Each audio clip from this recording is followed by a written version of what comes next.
Hello friends, I am Maipal Chaudhary and I welcome you to SCF classes। जैसा कि आप लोगों को पता है कि राजस्थान पोल्यूशन कंट्रोल बोर्ड में जेएसओ और जेईएन की वैकेंसी आई हुई है, ठीक है, जिसके फॉर्म स्टार्ट हो चुके हैं और जो लास्ट डेट है वो है 23 जनवरी, ठीक है। तो उसके पहले पहले आप फॉर्म फिलअप कर सकते हो, ठीक है। तो एससीएफ क्लासेज जेएसओ और जेईएन दोनों के लिए एनवायरमेंटल साइंस पर कोर्स लेके आइए, ऑनलाइन कोर्स, ठीक है, जो कि 5 जनवरी से स्टार्ट हो चुका है, ठीक है। तो इस कोर्स में आपके पास ऑनलाइन वीडियो लेक्चर्स मिलेंगे प्लस नोट्स, ठीक है, विथ होम डिलीवरी फैसिलिटी यदि आप ऑनलाइन परचेज करोगे कोर्स को तो, प्लस टेस्ट सीरीज, ठीक है। तो ये सब इसमें इंक्लूड है, ठीक है। तो यदि आप इस कोर्स को परचेज करना चाहते हो तो आपको ये हमारा ऐप डाउनलोड करना पड़ेगा, ठीक है। इस ऐप को डाउनलोड करने के लिए आपका जो लिंक है वो हम डिस्क्रिप्शन में दे देंगे, वहां से आप जाके ऐप डाउनलोड कर सकते हो और इस कोर्स के रिगार्डिंग कंप्लीट इंफॉर्मेशन प्राप्त कर सकते हो, ठीक है। और यदि आपकी कोई क्वेरी है, ठीक है, तो उसको आप टेलीग्राम या इस व्हाट्सएप नंबर पर पूछ सकते हो, ठीक है। तो पिछली क्लास में हमने एयर पोल्यूशन के रिगार्डिंग कुछ बेसिक्स पढ़े थे, ठीक है। तो इस क्लास को कंटिन्यू करने से पहले मैं जो लास्ट लेक्चर है उसका थोड़ा क्विक रिवीजन करवा देता हूँ, ठीक है। तो लास्ट क्लास में हमने अर्थ सिस्टम देखा था। अर्थ सिस्टम मतलब जो अर्थ के चार जो ग्रेट स्पेयर थे उसके बारे में हमने चर्चा की थी, जिसमें है हमारे पास लिथोस्फीयर, हाइड्रोस्फीयर, एटमॉस्फेयर और बायोस्फीयर, ठीक है। लिथोस्फीयर में हमने पढ़ा था कोर, मेंटल एंड क्रस्ट, ठीक है। हाइड्रोस्फीयर मतलब जहाँ पे वाटर प्रेजेंट होता है, एटमॉस्फेयर मीन्स जहाँ पे एयर प्रेजेंट होती है, और बायोस्फीयर मतलब जहाँ पर लिविंग ऑर्गेनिजम्स, एनिमल्स, प्लांट्स ये सब होते हैं, ठीक है। तो हमारा यहाँ पर जो रिलीवेंट है वो एटमॉस्फेयर है, क्योंकि एटमॉस्फेयर में क्या प्रेजेंट रहता है, एयर, ठीक है। तो एटमॉस्फेयर के बारे में हम डिटेल से पढ़ते हैं, ठीक है। एटमॉस्फेयर की बात करें तो एटमॉस्फेयर में हमारे पास चार कंपोनेंट है। जो सबसे नीचे मतलब जो अर्थ सरफेस से लगभग 10 to 15 किलोमीटर के अल्टीट्यूड तक हमारे पास ट्रोपोस्फेयर रहता है, ठीक है। उसके बाद में स्ट्रेटोस्फेयर, देन मीजोस्फेयर और लास्ट में थर्मोस्फेयर, ठीक है। तो इनमें से हमारे पास ट्रोपोस्फेयर और स्ट्रेटोस्फेयर ये दो इंपॉर्टेंट है, ठीक है, क्योंकि ट्रोपोस्फेयर में हमारे पास वेदर फिनोमिना नकर हो रहा था और स्ट्रेटोस्फेयर में हमारे पास ओजोन लेयर थी, ठीक है, जो हमें सोलर अल्ट्रावायलेट रेडिएशन से बचाती है, ठीक है। तो इन दोनों के बारे में हमने पढ़ा था। उसके बाद में हमने हमारे जो क्लीन ड्राई एयर है उसका कंपोजिशन देखा था, जिसमें मेनली दो गैसेज होती है, एक होती है नाइट्रोजन 78.08% और दूसरी ऑक्सीजन 20.95%, ठीक है। उसके बाद में हमने पढ़ा था एयर पोल्यूशन के क्या क्या सोर्सेज है, ठीक है। तो हमने सोर्स को दो भागों में डिवाइड किया था, एक नेचुरल सोर्स और दूसरा मैन मेड एक्टिविटीज के कारण एंथ्रोपोजेनिक सोर्स, ठीक है। नेचुरल में हमारे पास volcanoes, forest fire, dust storm, lightning ये सब थे।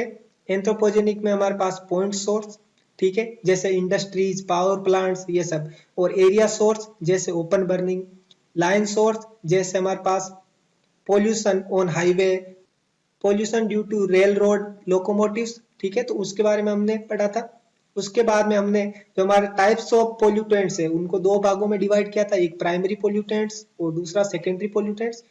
प्राइमरी पोल्यूटेंट्स वो पोल्यूटेंट्स होते हैं जो हमारी अनमोडिफाइड अवस्था में रहते हैं, ठीक है। जैसे हमारे पास आ गया nitrous oxide, sulphur dioxide, particulate matter, volatile organic carbons, lead, carbon monoxide, ये क्या है, प्राइमरी पोल्यूटेंट्स, ठीक है। ये एग्जांपल आप याद रखना, ये ऑब्जेक्टिव में पूछे जा सकते हैं, ठीक है। उसके बाद में सेकेंडरी पोल्यूटेंट्स। सेकेंडरी पोल्यूटेंट कौन से पोल्यूटेंट होते हैं, ये वो पोल्यूटेंट होते हैं जब या तो प्राइमरी पोल्यूटेंट्स आपस में रिएक्शन करके एक नया कंपाउंड बना देते हैं, या फिर प्राइमरी जो पोल्यूटेंट्स है वो किसी केमिकल रिएक्शन के थ्रू या फिर सनलाइट की प्रेजेंस में मॉडिफाई हो जाते हैं, तो उससे हम बोलेंगे सेकेंडरी पोल्यूटेंट्स। जैसे हमारे पास ओजोन है, पर ऑक्सी एसिटिल नाइट्रेट है, ठीक है। इसके अलावा हमारे पास नाइट्रोजन डाइऑक्साइड है, स्मोग है और इसके अलावा एरोसोल है। तो ये हमारे पास सेकेंडरी पोल्यूटेंट्स के एग्जांपल है, ठीक है। तो ये हमने सब लास्ट लेक्चर में डिस्कस किया था,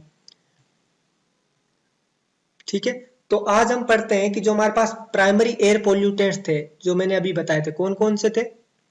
हमारे पास सीओ था, ठीक है, नाइट्रस ऑक्साइड था, NO, इसके अलावा पर्टिकुलेट मैटर, लेड, इसके अलावा और क्या था, CO, nitrous oxide, particulate matter, lead, और इसके अलावा हमारे पास क्या था, SO2। ठीक है, तो ये सब प्राइमरी पोल्यूटेंट्स है। ठीक है, तो इन प्राइमरी पोल्यूटेंट्स में सबसे ज्यादा परसेंट किसका है, वो है हमारे पास कार्बन मोनोऑक्साइड का, लगभग 50%। ठीक है, तो 50% हमारे पास क्या, कार्बन मोनोऑक्साइड है। ठीक है, और यदि हम सेक्टर की बात करें तो कौन सा सेक्टर है वो सबसे ज्यादा प्राइमरी एयर पोल्यूटेंट को कंट्रीब्यूट कर रहा है, वो है हमारे पास ट्रांसपोर्टेशन सेक्टर। ठीक है, ट्रांसपोर्टेशन सेक्टर। उसके अलावा हमारे पास इंडस्ट्रियल प्रोसेस से जो पोल्यूशन हो रहा है वो लगभग 15% है। स्टेशनरी सोर्स, फ्यूल कंबसन, इनसे हमारे पास 27.3% है। ठीक है, तो ये ऑब्जेक्टिव में एक क्वेश्चन आ सकता है कि हमारे पास सबसे ज्यादा जो एयर पोल्यूटेंट है वो कौन सा है, तो वो है कार्बन मोनोऑक्साइड। और यदि हमारे पास पूछे कि कौन सा सेक्टर है वो एयर पोल्यूटेंट में सबसे आगे है, वो है हमारे पास ट्रांसपोर्टेशन। ठीक है, ट्रांसपोर्टेशन सेक्टर, जिसमें ट्रांसपोर्टेशन सेक्टर में हमारे पास कौन कौन से जो एयर पोल्यूटेंट है वो कंट्रीब्यूट कर रहा है ट्रांसपोर्टेशन सेक्टर। जैसे हमारे पास एग्जॉस्ट व्हीकल है, उससे हमारे पास SO2 है, कार्बन मोनोऑक्साइड है, लेड है। ठीक है, ये सबसे ज्यादा पोल्यूटेंट निकलते हैं ट्रांसपोर्टेशन सेक्टर से। ठीक है, तो ये हमारे पास था प्राइमरी एयर पोल्यूटेंट्स के बारे में। ठीक है, अब हमारे पास है सेकेंडरी एयर पोल्यूटेंट्स। ठीक है, सेकेंडरी एयर पोल्यूटेंट्स में आपको क्या क्या है, ओजोन है, परऑक्सी एसिटिल नाइट्रेट है। ठीक है, इसके अलावा हमारे पास क्या है, स्मोग है, एरोसोल है, नाइट्रोजन डाइऑक्साइड है। ठीक है, तो ये सब हमारे पास क्या है, सेकेंडरी एयर पोल्यूटेंट्स। तो atmospheric sulphuric acid is one example of secondary pollutant. ठीक है, तो इसमें हमारे पास एक और एग्जांपल है H2SO4। ठीक है, HNO3। ठीक है, ये दोनों हमारे पास एसिड रेन पे कंट्रीब्यूट करते हैं। ठीक है, H2SO4 और HNO3। उसके अलावा air pollution in urban and industrial area is open called smoke. ठीक है, जैसे हमारे पास स्मोक कैसे बनता है। ठीक है, तो स्मोक हमारे पास स्मोक प्लस फोग, ठीक है, इससे बनता है। ठीक है, जैसे हमारे पास विंटर में फोगी सीजन रहता है। ठीक है, तो उस टाइम में हमारे पास यदि इमिशन होता है, ठीक है, मान लो ये हमारे पास इमिशन से स्मोक पार्टिकल से वो फोग के साथ मिलकर एक नॉक्सियस मिक्सर बना लेते हैं, जिसको हम क्या बोलते हैं, स्मोक। ठीक है, तो ये ज्यादातर कहां पर होता है, अर्बन और इंडस्ट्रियल एरिया जहां पर इंडस्ट्रीज है।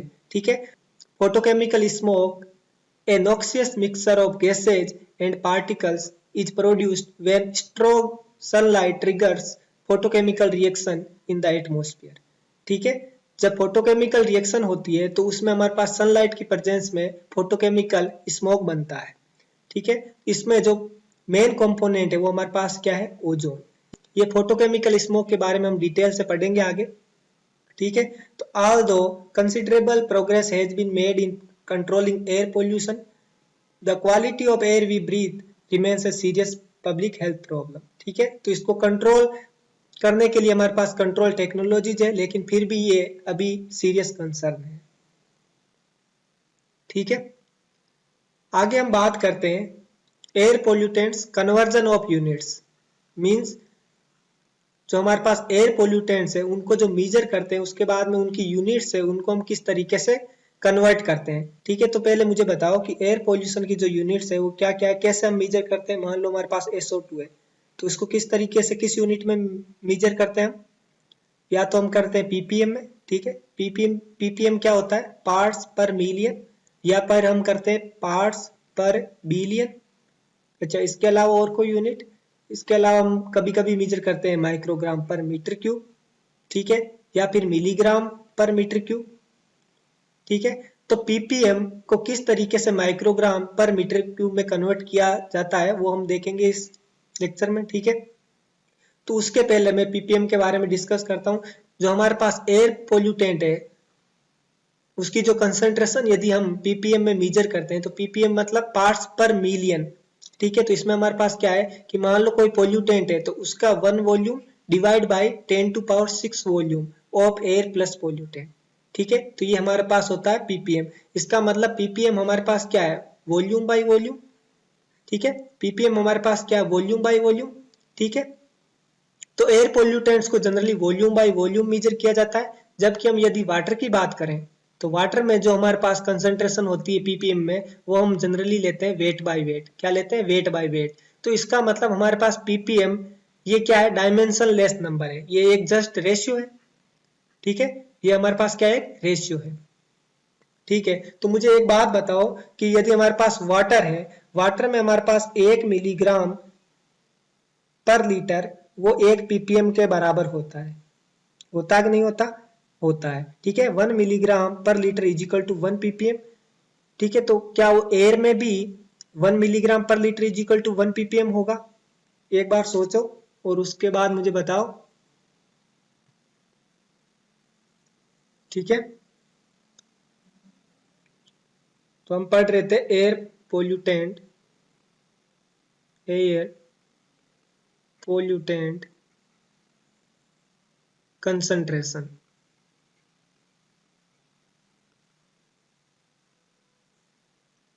तो मैंने आपको एयर के रिगार्डिंग बताया था कि इसकी कंसंट्रेशन है वो किस में मेजर करते हैं, पीपीएम या फिर पीपीबी या फिर माइक्रोग्राम पर मीटर क्यूब या फिर मिलीग्राम पर मीटर क्यूब। ठीक है, तो इसमें जो हमारे पास पीपीएम है वो क्या रेशियो है, वॉल्यूम बाय वॉल्यूम। ठीक है, और यदि हम वाटर की बात करें, ठीक है, तो वाटर में यही पीपीएम का रेशियो वेट बाय वेट रहता है। ठीक है, और इसमें हमारे पास पीपीएम क्या है, जस्ट ए रेशियो है। ठीक है, डायमेंशन लेस है ये, इसकी कोई यूनिट नहीं आएगी। ठीक है, तो वाटर में हमने देखा कि 1 मिलीग्राम पर लीटर वो 1 पीपीएम के बराबर होता है। ठीक है, ऐसा क्यों होता है, क्योंकि हमारे पास वाटर की डेंसिटी क्या होती है, वो हमारे पास हो गई 1000 किलोग्राम पर मीटर क्यूब। ठीक है, तो इसकी वजह से हमारे पास 1 milligram per litre is equal to 1 ppm आ जाता है। ठीक है, एयर के केस में बात करें तो एयर के केस में क्या 1 मिलीग्राम पर लीटर 1 पीपीएम के बराबर होगा, नहीं होगा। क्यों नहीं होगा, क्योंकि एयर की डेंसिटी वो 1000 किलोग्राम पर मीटर क्यूब नहीं होती। ठीक है, और क्या हम सी वाटर के रेस्पेक्ट में भी कह सकते हैं कि 1 milligram per litre is equal to 1 PPM, नहीं होगा, क्योंकि सी वाटर में भी हमारे पास जो डेंसिटी है वो 1000 नहीं आएगी। ठीक है, वो भी कुछ अलग आएगी। ठीक है, तो हमारे पास इसमें एयर पोल्यूटेंट की डेंसिटी है वो वेरी करती है। चलो इसमें बताओ, जैसे माइक्रोग्राम पर मीटर क्यूब है, मीटर क्यूब मतलब कि क्या वाटर का 1 मीटर क्यूब रहेगा, मतलब कि मीटर क्यूब को छोड़ो, यदि आप इसका मान लो कि 1 लीटर है, 1 लीटर पानी है, उसको किसी भी कंटेनर में डालोगे तो वो 1 लीटर ही रहेगा। लेकिन जो एयर के केसेस में हमारे पास जैसे 1 लीटर हमारे पास एयर है, तो उसको किसी दूसरी जगह पर ले जाके वही 1 लीटर मेजर करोगे तो क्या वो 1 लीटर रहेगी, नहीं। क्यों नहीं रहेगी, क्यों, क्योंकि इसका जो वॉल्यूम है वो टेम्परेचर और प्रेशर के साथ वेरी करेगा। ठीक है, आपने आइडियल गैस इक्वेशन पढ़ी होगी, PV is equal to NRT, PV is equal to NRT. ठीक है, तो हमारे पास जो वॉल्यूम है वो डिपेंडेंट है किस पे, टेम्परेचर और प्रेशर पे। ठीक है, तो इसलिए इसका जो हमारे पास पीपीएम है उसको हम directly microgram per metre cube में कन्वर्ट नहीं कर सकते। ठीक है, इसके लिए हमारे पास प्रेशर और टेम्परेचर इनकी भी जरूरत पड़ेगी, ये भी स्पेसिफाई हुआ होना चाहिए कि किस टेम्परेचर और प्रेशर पे हमें ये जो कंसंट्रेशन है वो पीपीएम से माइक्रोग्राम पर मीटर क्यूब में निकालनी है। ठीक है,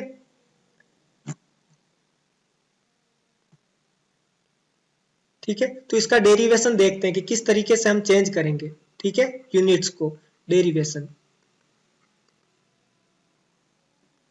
ठीक है, तो जैसे हम 1 पीपीएम की बात करें एयर के केस में, तो मैंने बताया था कि 1 litre of pollutant 1 litre of pollutant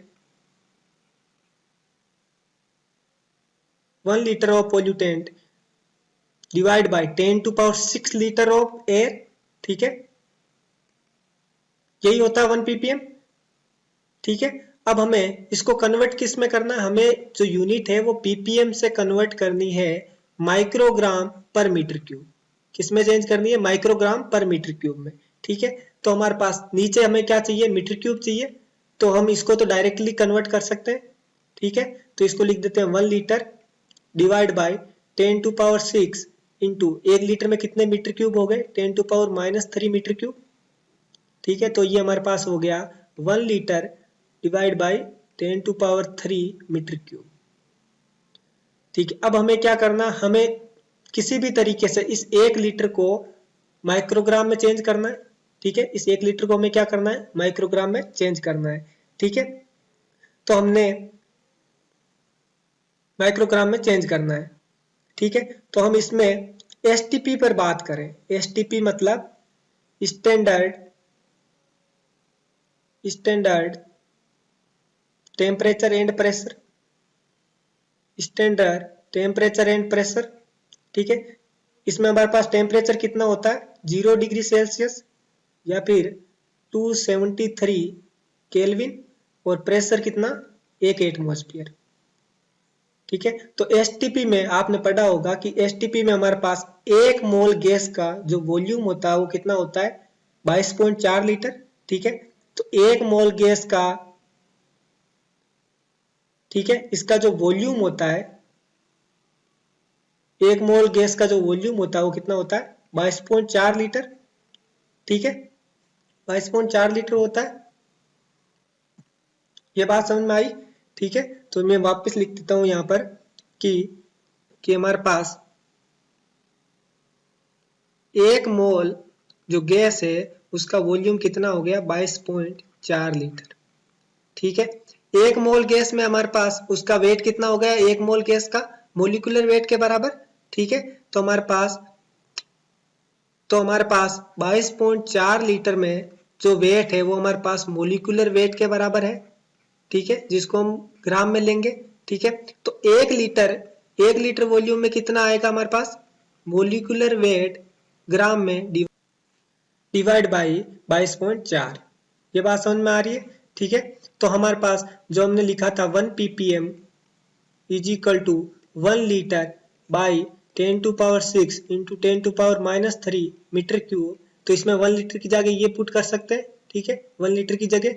तो यहाँ पर हमारे पास आ जाएगा molecular weight in gram divide by 22.4 into 10⁻, इसको मैं लिख देता हूँ 10⁻³ मीटर क्यूब, ठीक है।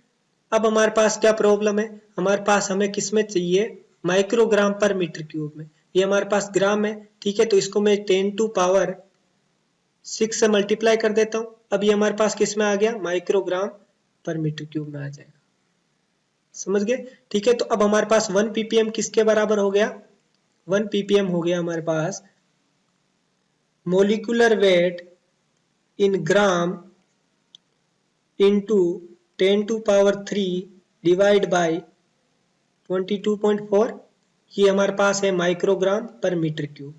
इसको और सोल्व करें तो हमारे पास आ गया 1 ppm इज इक्वल टू, इसको सोल्व करो 1000 बाई 22.4 करो, कितना आएगा, ठीक है। तो ये हमारे पास आ जाएगा 44.64 इंटू मोलिकुलर वेट इन ग्राम, ठीक है। मतलब कि हमें मोलिकुलर वेट ग्राम में पुट करना है, ठीक है। तो ये हमारे पास 1 ppm की कन्वर्जन आ गई, ठीक है, कि 1 ppm को माइक्रोग्राम पर मीटर क्यूब में कैसे कन्वर्ट करेंगे, ठीक है। ये 1 ppm का है, तो यदि हम x ppm के लिए निकालना चाह रहे हैं, x ppm के लिए, तो कितना आ जाएगा हमारे पास, x into molecular weight in gram into 44.64, ठीक है, माइक्रोग्राम पर मीटर क्यूब, ठीक है। ये हमारे पास फाइनल रिजल्ट है, ये आपको इक्वेशन याद रखनी है, ठीक है, ये रिलेशन आपको याद रखना है। लेकिन ये रिलेशन कब वैलिड है, जब हमारे पास टेम्परेचर और प्रेशर कैसा हो, एसटीपी पर हो, ठीक है, एसटीपी यानी कि 0 डिग्री सेल्सियस और 1 एटमॉस्फेयर, ठीक है। हमारे पास एक टेम्परेचर और आता है NTP, NTP means normal temperature and pressure, ये कितना होता है हमारे पास, ये होता है टेम्परेचर इसमें होता है 25 डिग्री सेल्सियस, ठीक है, टेम्परेचर इसमें होता है 25 डिग्री सेल्सियस और प्रेशर होता है हमारे पास 18 एटमोस्फियर। अच्छा 25 डिग्री सेल्सियस है तो केल्विन कितना हो गया 298 केल्विन, 298 केल्विन। ठीक है, तो अब इसमें हमारे पास क्या ये इक्वेशन वैलिड रहेगी ऊपर वाली, ये वाली? ये नहीं रहेगी क्योंकि इसमें टेम्परेचर बदल गया है। ठीक है, तो हमारे पास टेम्परेचर बदला है तो इसकी वजह से हमारे पास 1 मोल गैस का जो हमने आयतन लिया था 22.4 लीटर, क्या वो वही रहेगा? नहीं रहेगा। ठीक है, तो हमारे पास कितना वॉल्यूम चेंज होगा वो कैसे हम निकालेंगे? तो हम निकाल लेते हैं आदर्श गैस इक्वेशन से V1/T1 is equal to V2/T2। ठीक है, हमारे पास V1 है वो हमने इसमें हमारे पास पर मीटर क्यूब के लिए निकाल रहे हैं ना, तो हमारे पास V1 को चलो ले लेते हैं 1 metre cube divide by T1। Temperature कितना है इसमें? टेम्परेचर है हमारे पास इसमें 273 केल्विन। ठीक है, यहाँ पर हम V2 निकालना चाह रहे हैं एनटीपी पर, डिवाइड बाय यहाँ पर T2 कितना है 298 केल्विन। ठीक है, तो इसको सोल्व करो तो V2 कितना आ रहा है? V2 हमारे पास आ रहा है 1.09। कितना आ रहा है? 1.09 मीटर क्यूब। ठीक है, जब हमारे पास V2 इतना है तो देखो यहाँ पर हमारे पास ये जो हमारे पास ppm है ये 1 मीटर क्यूब के लिए है, इसमें हमारे पास जो वॉल्यूम है वो 1.09 मीटर क्यूब आ गया। ठीक है, तो अब हमारे पास ppm में कितनी कंसंट्रेशन आएगी?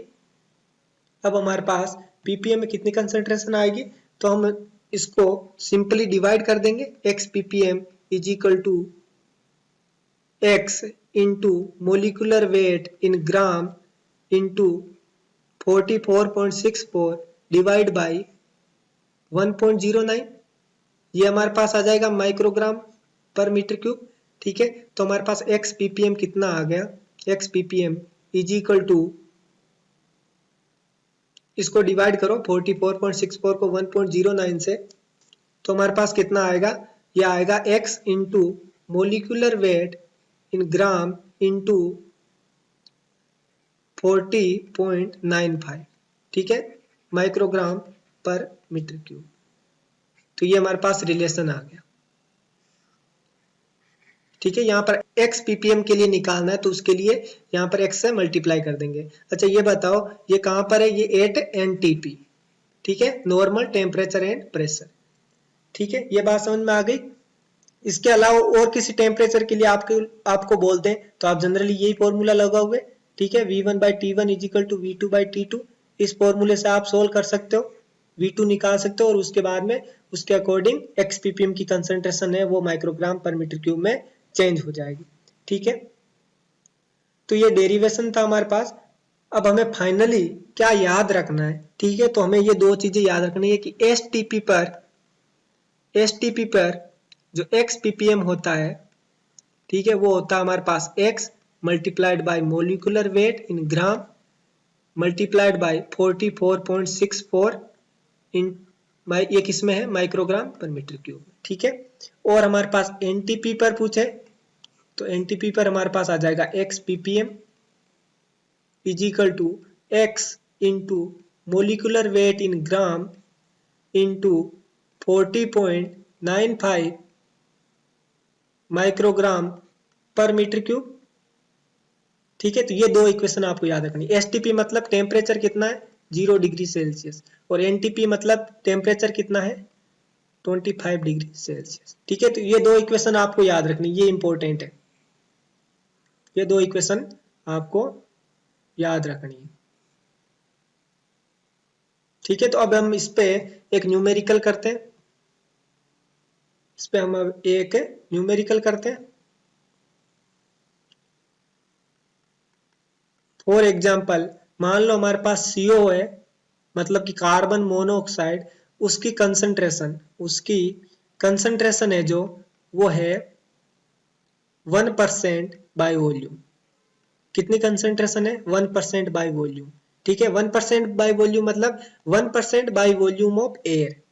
ठीक है, और यहाँ पे हमारे पास CO का जो मोलिकुलर वेट है वो दे रखा है 28। Molecular weight of CO is equal to 28 gram.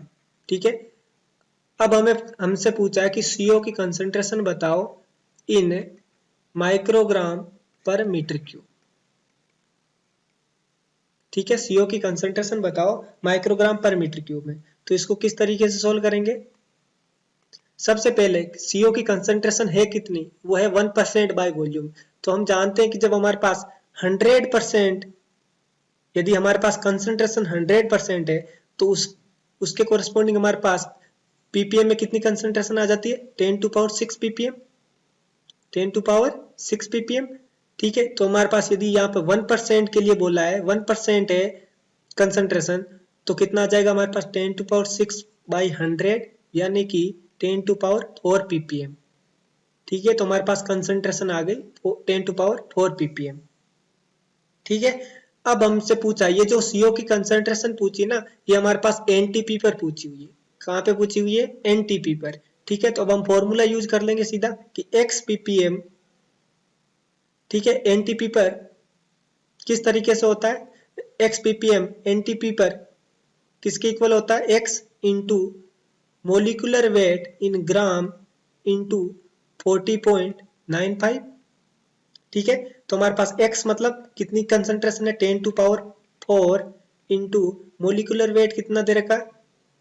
28 gram into 40.95। ठीक है, तो इसको सोल्व करो, कितना आ रहा है? इसको जब सोल्व करोगे तो आपके पास कंसंट्रेशन आएगी वो 1.1 into 10⁷ microgram per metre cube. ठीक है, तो ये हमारे पास ppm को कन्वर्ट कर लिया हमने माइक्रोग्राम पर मीटर क्यूब के लिए। ठीक है, तो हमारे पास क्वेश्चन में टेम्परेचर और प्रेशर ये मेंशन होना चाहिए, तभी हम ppm को कन्वर्ट कर पाएंगे माइक्रोग्राम पर मीटर क्यूब में। ठीक है, एक न्यूमेरिकल और कर लेते हैं। हमारे पास सल्फर डाइऑक्साइड गैस है जिसकी कंसंट्रेशन दे रखी है 50 ppb। कितनी कंसंट्रेशन है? 50 पार्ट पर बिलियन। ठीक है, इसकी कंसंट्रेशन हमें, इसकी जो कंसंट्रेशन है वो माइक्रोग्राम पर मीटर क्यूब में बतानी है, माइक्रोग्राम पर मीटर क्यूब में बतानी है। इसके लिए जो कंडीशन दे रखी है वो दे रखी है, टेम्परेचर हमारे पास आ गया 25 डिग्री सेल्सियस है और हमारे पास प्रेशर है वो हमारे पास 1 एटमॉस्फेयर है। ठीक है, तो इस कंडीशन पे हमें निकालनी है। तो हम किस तरीके से निकालेंगे? सबसे पहले SO2 का मोलिकुलर वेट निकालेंगे। तो SO2 का मोलिकुलर वेट कितना हो गया? सल्फर का 32 प्लस ऑक्सीजन का 16, तो 16 इंटू 2, तो ये हमारे पास हो गया 64 ग्राम। ठीक है, तो ये हमारे पास STP की कंडीशन है या NTP की कंडीशन है? ये हमारे पास STP की कंडीशन है या NTP की कंडीशन है? ये हमारे पास NTP की कंडीशन है। ठीक है, तो NTP की कंडीशन में मैंने आपको बताया था कि x ppm is equal to कितना होता है? x into molecular weight in gram into 40.95। ठीक है, ये हमारे पास माइक्रोग्राम पर मीटर क्यूब में आ गया। ठीक है, तो यहाँ पे x ppm है, लेकिन हमें कंसंट्रेशन किस में दे रखी है? ppb में। कंसंट्रेशन किस में दे रखी है? ppb में। ठीक है, तो हम जानते हैं कि 1 ppm है, 1 ppm वो 1000 ppb होता है। ठीक है, 1000 ppb होता है, तो 50 ppb वो कितने ppm के बराबर होगा? तो वो निकाल लेंगे हम। कैसे निकालेंगे? तो ये हमारे पास 1 ppb ये किसके बराबर आ गया? ppm बाई 1000, और ये हमें चाहिए कि 50 ppb, तो इसको 50 से मल्टीप्लाई कर दो, इसको भी 50 से मल्टीप्लाई कर दो, तो 50 ppb हमारे पास वो किसके बराबर आ गया? ppm बाई कितना हो गया? ये 0 से 0 कैंसिल और ये हो गया हमारे पास 20, तो ये हो गया ppm बाई 20, ppm बाई 20। ठीक है, तो हमारे पास ये ppm में कंसंट्रेशन आ गई, ppm में कंसंट्रेशन आ गई, तो हमारे पास कितनी आई concentration? 1/20 ppm is equal to, तो हमारे पास आ गया 1/20 इंटू, ये हमारे पास ppm में कंसंट्रेशन आ गई, इंटू मोलिकुलर वेट कितना? 64 इंटू 40.95। इसको सोल्व करो, कितना आ रहा है? इसको जब सोल्व करोगे तो तुम्हारे पास आ जाएगी कंसंट्रेशन, वो आएगी 131.04 माइक्रोग्राम पर मीटर क्यूब। ठीक है, ठीक है। तो ये हमने सीखा कि ppm से माइक्रोग्राम पर मीटर क्यूब में कैसे कन्वर्ट करते हैं एयर पोल्यूटेंट के केस में। ठीक है, एयर के केस में। तो इस लेक्चर में आज हम इतना ही पढ़ेंगे। ठीक है, बाकी हम नेक्स्ट क्लास में पढ़ेंगे।